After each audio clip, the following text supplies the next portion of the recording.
Hey guys, what's going on? It is the Schrothinator here, and I'm here to talk about the Slammy Awards that happened last night. Now, when I get into this, I want to let you guys know that not all of these are, like, just my opinion. Some of them are factual. Like, I mean, certain awards didn't make sense, certain ones did, but of course it's all made up by, all the choices are made by the fans. Well, the choices are made up by WWE, but the outcome is all up to the fans, which is really dumb because there's just a lot of kids that vote and don't know what the fuck they're doing because they're stupid. Like, this is the one time a year in WWE where it really pisses me off because this is where WWE likes to listen to the fans, and the fans really kind of decide if Superstar is going to push or not. Like, Neville's probably going to get a push now because he got breakout Star of the Year. Rollins is still going to be Rollins regardless because he won Superstar of the Year. Stuff like that. People that won Match of the Year, they're probably going to get a push. But, this is the time of the year that really pisses me off because the fans screw up people getting pushes and stuff all the time. They just vote for, oh my god, that guy's the face of the company, he's a good guy, so I'm going to vote for it. Like, it's just fucking dumb. But there were some surprising ones I was actually very happy about. But anyway, here we go. I'm just going to jump right into every award, and I'm going to give you guys my opinions on each one. Now, Best Original WWE Network Show was, the winner was a Stone Cold podcast, and I could not disagree anymore. Though the podcast is great with Stone Cold, I could not call it the best show, considering there's only a couple episodes. I mean, it's quality over quantity, for sure. I agree with that. But, I mean, I would like to see Stone Cold talk to more people before I decide if I want, you know what I mean? Like, I thought the one with Brock Lesnar was awesome. I thought, talking to Shawn was awesome. I thought talking to Edge and Christian was great. Paul Heyman, Paige. But I would like to see, I would like to see more of that show before I can decide if I truly enjoy watching it all the time. Because some of the podcasts, I was kind of like, alright, whatever. Like, I didn't really care about all of them too much. They all got boring at one point. Two of the nominees, I think one of them should have won it. Either Table for Three or Swerve. If Breaking Ground won it, I wouldn't have been pissed, but I would still have disagreed. Swerved was awesome. It was hilarious. It was just, Jackass meets WWE, which is gold. Then you got Table for Three, which was actually a very entertaining show where you got to see a whole bunch of superstars talk and sit at a table with each other. I just thought both of those shows were great. So that's personally just an opinionated, my thoughts about it. It was completely opinion-based, nothing factual about it. It's just I simply didn't find the Stone Cold podcast worth watching over Swerved or Table for Three. Next is the Tell Me You Didn't Just Say That moment of the year. The winner was the Brock Lesnar Coin Suplex City. And if you guys want to look at all of the winners and nominees, just simply, all you got to do is look it up. Just look up 2015 Slammy winners. That's what I just did, and it popped up right away, the correct thing. So that's all you guys got to do to see the winners and the nominees yourselves. If you want to look as you watch with me and watch this video, or whatever you guys want to do with it.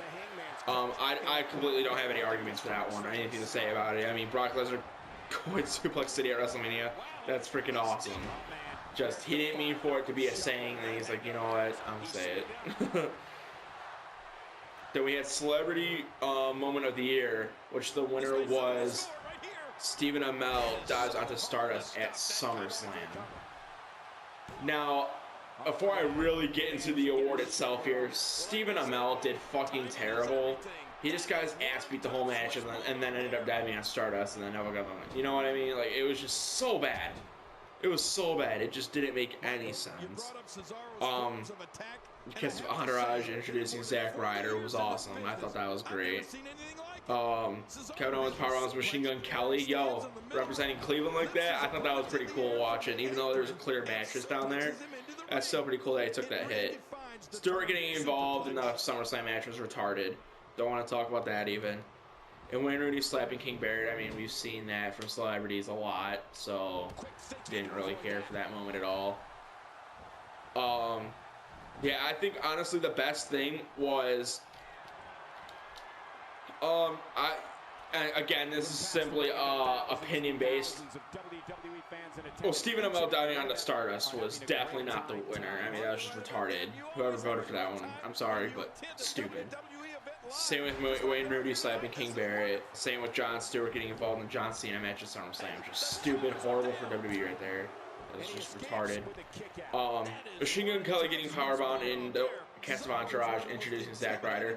I thought were both good moments. I mean, you don't see a rapper come on and perform and then get powerbound by Owens off a thing. Even though it was onto a big-ass mattress there, clearly there. It was still pretty cool to see like a celebrity just come on and get powerbound like that. Then cast of Entourage introducing Zack Ryder. I believe that was when Zack Ryder challenged John Cena for the U.S. Open Challenge, which again was just awesome to see. So yeah, one of those two would be my pick, personally. Now, next award is hashtag of the year. I don't really care for this one, but Suplex City makes sense. The other ones just didn't really make too much sense. So Suplex City winning was, I believe, the right choice. Hero and All of Us award. The winner was John Cena. Now, if you voted for anyone other than John Cena, you're just, honestly, I can't stress this enough. You are an absolute idiot. You have Down syndrome. You have all this stuff. John Cena is probably one of the best human beings on the planet. I will defend him at every chance I get. Not because I'm a super Cena freak. I mean, Cena's not even one of my favorite wrestlers anymore. He was only my favorite wrestler like the first year I started watching wrestling. And now currently, he's definitely on my top 10 because he's put on 5-star matches all the time when he won the United States title. And he's not boring at all in any sense. People are either just jealous or they're tired of his gimmick. Which, I mean, WWE wants him to have this gimmick still, and it's not completely up to him. I mean, jealousy is the biggest reason people hate John Cena, and you guys gotta grow up. That's all I gotta say. John Cena definitely Hero and All of Us award winner. 100% agree. Anyone else winning that award would have been absolutely fucking terrible. He does more than anybody else in the world for that type of shit. Just about. Pro athletes and celebrities is what I meant. Best John Cena U.S. Open Challenge. I did not even know this was an award. There's John Cena versus Neville, Dean Ambrose versus Cena, Sami Zayn versus Cena, Ziggler versus Cena, and then Cena versus Cesaro, the obvious winner. That's actually why I picked this match, because I thought this actually won another award. Should have won another award. But you know, Cena versus Sami Zayn was an awesome one. But yeah, Cena versus Cesaro, most definitely the winner. 100% deserved that. Can't really argue there. Surprise return of the year was Sting. You know, I was like, oh, the Dudley Boys are gonna win this. That was an awesome return. I'm like, oh shit, Chris Jericho returning was pretty cool, but at the same time, it's kind of like, and he came back just to lose. I knew he was gonna lose. It was a 100% fact that they would have lost since Jericho was the one that came back and not someone like I don't know which name I would like to throw out there. I mean, just someone that would come back and stay all the time. But we knew if Chris Jericho came back, and then me and a whole bunch of people on Twitter were like, oh great, now Reigns, Ambrose, and Jericho, it's impossible for them to win now. It's just complete obvious WWE booking that they wanted to make Braun Strowman look strong in the Wyatt family, all that stuff. So yeah, Sting returning though, I think was the best choice. That was a really cool way he returned too. Extreme moment of the year: Roman Reigns levels, League of Nations, and Triple H and TLC. I don't know if I would call that the extreme moment of the year. I think honestly the most extreme moment of the year out of this whole list would be Luke Harper powerbombing Dean Ambrose through the ladder. Because if you guys watched that WrestleMania 31, when Luke Harper powerbombed him, Dean went through like fucking head first through that ladder. That's not an easy spot like to recover from. Honestly, I don't even know how Ambrose stayed in the match as long as he did after that. Dean Ambrose probably one of the toughest stars on the entire roster. And the shocking moment of the year was Kalisto doing the Salida del Sol off a ladder through another ladder, which honestly was crazy. I don't hate on them for picking that one in all honesty. But I honestly think the most shocking moment of the year was when the Wyatt family came out and carried Brock Lesnar at Hell in a Cell, because otherwise, if I wasn't expecting it at WrestleMania for Seth Rollins to cash in, that would have been my choice. But honestly, Rollins mentioned oh, maybe I'll cash in at WrestleMania. That kind of made people think oh, it could happen. But I didn't expect him to do it at when he did it. It's just weird. But yeah, I think honestly Wyatt family attacking Taker and then carrying him out of Hell in a Cell, I think that should have been the shocking moment of the year. But yeah, I can't hate on the Salida del Sol off the ladder through another ladder. I mean, I can't hate on that. So not too mad about that one. Out next, LOL moment of the year. R-Truth ended up winning this. Because he misunderstands his status. He's like, he comes out and says, yeah, I have Money in the Bank this Sunday, and the Kane's like, hold on, you're not even in the match. And he's like, what? Are you sure? And he's like, oh shit, that's me. That's on me. It's my bad. He's like, I'm sorry, carry on. He just leaves. I thought that was absolutely hysterical. New Day dancing with the Authority was funny. I think the best one, though, in my personal opinion, The Miz promotes Niagara, you know, the Viagra knockoff. Like, if you have erectile dysfunction, like, Miz is like, it's just too soft, it doesn't get the job done, it's useless, or whatever. And Damien Mizdow was like with two girls, he's like, make sure you take Niagara. Oh my god, I fucking lost it, because I watched that live earlier this year. It was so funny. But, I mean, that misunderstanding with R-Truth would have been my runner-up, so I'm okay with that completely. Now, this is awesome moment of the year. The Rock and Ronda Rousey at WrestleMania 31 appearing with the Authority. No. Now, I love Ronda Rousey. I love the fact that she was wearing a shirt that said over 9,000 of Dragon Ball Z t-shirt, because I'm a Dragon Ball Z freak, at WrestleMania. I love that. Definitely does not deserve an award, though. It was a great moment and everything. Now, Brock Lesnar destroying the car, however, was my runner-up. I think that was awesome, just destroying that brand new Cadillac. I think that was a really cool moment. But how can you possibly not pick Randy Orton's RKO at WrestleMania? When Seth Rollins hit a curb stomp, was trying to hit a curb stomp, Randy Orton just picks his head up in the air and then boom, drops with an RKO. They even put it in the game somehow in time. They somehow put it in this game where if you reverse the curb stomp and you have a finisher, you just hit him with an RKO like that. That's fucking awesome. And this has got to be it. Yeah, I just don't understand how people can pick against that one, in all honesty. Double cross of the year.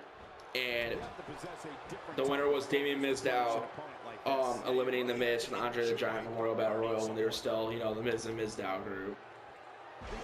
I mean, double cross of the year. I don't know. That's kind of tough because I mean, I think all of these were very good double crosses. But I think the double cross of the year, and I hate to admit it, was Jon Stewart costing John Cena the U.S. title at SummerSlam. I think that was a true double cross of the year. Though Damien Mizdow and Miz was not a bad choice at all. This is completely opinionated. But I think that was like one of the most shocking moments of the year was Jon Stewart came into the ring. I was like, this guy's steel chair. And then I see he's not hitting Rollins right away. I see he's not helping Cena out right away. I'm like, hold on. Something's up here. And then he hits Cena. I'm like, oh, fuck. Like, I was like really... Oh, that was just such a shitty moment, but it was very surprising. It was a good double cross, though. Now, match of the year went to Undertaker and Brock Lesnar at Hell in a Cell. Though it was a great match. And it truly was a great match. No. It shouldn't have won of the year. It should not have won match of the year. I really do not agree. Yeah, I say this is factual, and I say that honestly, freaking that Fatal 4 match between Roman Reigns, Alberto Del Rio, Dolph Ziggler, and Kevin Owens, and that Fatal 4-Way No More Contenders match, the one I was supposed to face Seth Rollins originally at Survivor Series, that match should not have even been on that list whatsoever. That's just horrible. Cesaro and Cena, that U.S. title open challenge match, that won an award earlier, but that should have been in match of the year candidate. That match was absolutely great. That should have replaced that for sure, and I think that should have won. Now, that, however, is opinionated. That I think that match should have won. The fact is that match should have replaced the Fatal 4-Way match. That's a fact. Winning it, really the main arguments are Sting versus Triple H at WrestleMania, though the match itself wasn't all that amazing. Just NWO and DX alone interfering in that match was crazy.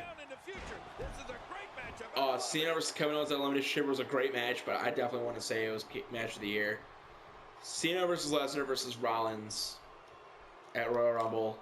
I was calling match of the year until I saw Cesaro and Cena go at it on Raw. I thought that was just...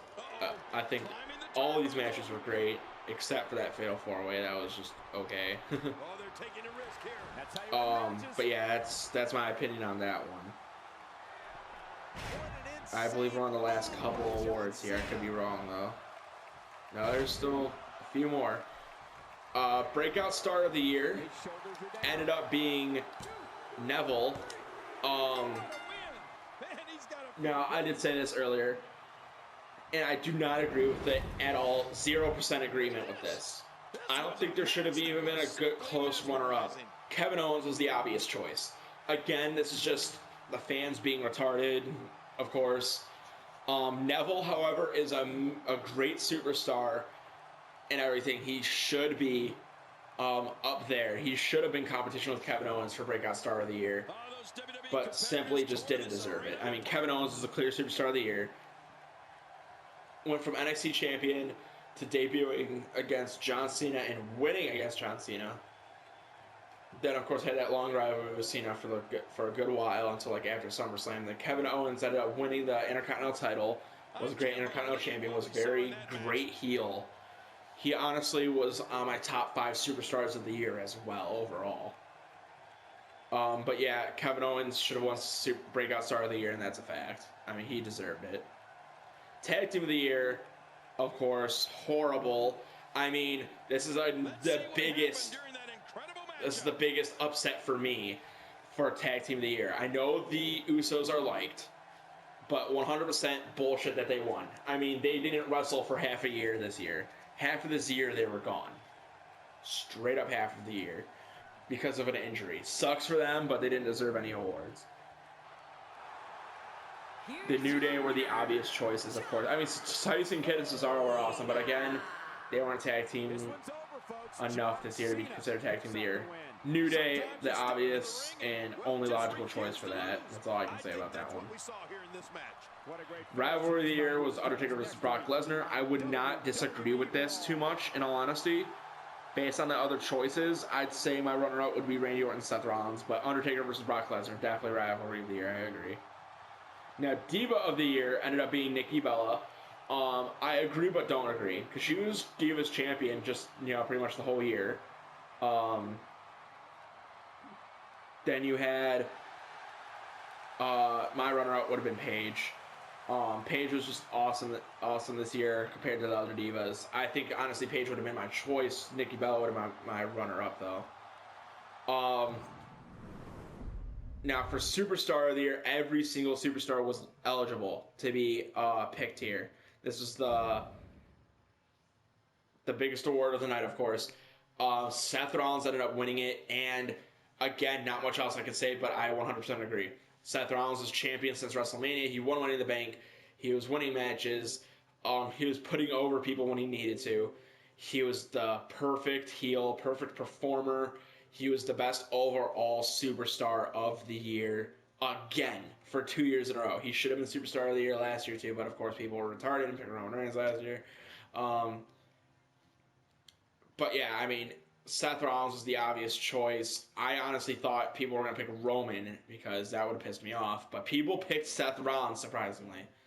Seth Rollins is the king, and he forever will be. He's awesome and deserved it.